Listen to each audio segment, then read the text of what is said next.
এই ভিডিওতে আমরা সময় দূরত্ব সংক্রান্ত একটি গুরুত্বপূর্ণ সমস্যার সমাধান করব। এখানে বলা হয়েছে যে কোনো স্থানে 20 মিনিট অন্তর অন্তর কামান দাগা হচ্ছিল। সেই দিকে যাওয়ার সময় এক ব্যক্তি 18 মিনিট 45 সেকেন্ড অন্তর শব্দ শুনতে পাচ্ছিল। যদি শব্দের গতিবেগ সেকেন্ডে 375 মিটার হয় তবে লোকটির গতিবেগ ঘন্টায় কত কিলোমিটার তা জানতে চাওয়া হয়েছে। এখন যদি লোকটি স্থির থাকতো তবে সে 20 মিনিট অন্তর অন্তরই শব্দ শুনতে পেত, কিন্তু যেহেতু ব্যক্তিটি শব্দের উৎসের দিকে এগিয়ে যাচ্ছে তাই এক্ষেত্রে ব্যবধান 20 মিনিট থেকে কমে হলো 18 মিনিট 45 সেকেন্ড।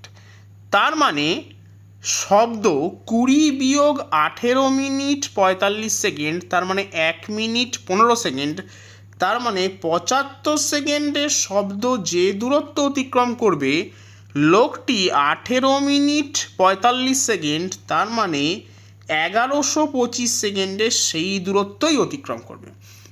এখন শব্দের গতিবেগ দেওয়া আছে সেকেন্ডে 375 মিটার, তার মানে শব্দ 75 সেকেন্ডে যে দূরত্ব অতিক্রম করবে তা হলো 375 ইন্টু 75 এত মিটার। তার মানে লোকটার বেগ হবে এইটা divided by 1125 metre per second.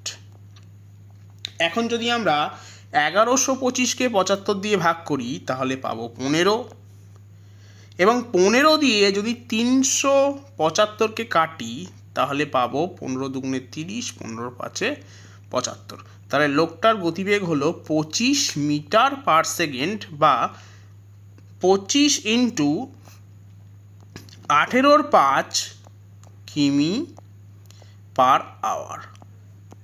তার মানে আসছে 90 কিমি পার আওয়ার। তার মানে সঠিক উত্তর হবে অপশন সি।